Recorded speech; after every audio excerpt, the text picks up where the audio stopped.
I also want to inform the House that the Honorable Ferdinand Wanyonyi, the member for Kwanza, is also unwell.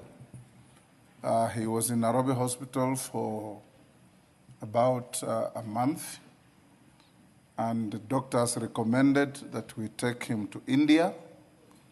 He's now in India. Yesterday, I had a conference call with him and his spouse who took him.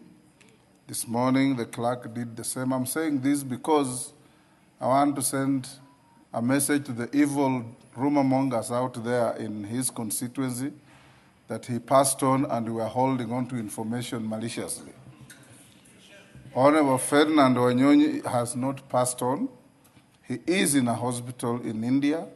He's responding well to treatment and is there with his wife and his daughter. And I have personally communicated with them.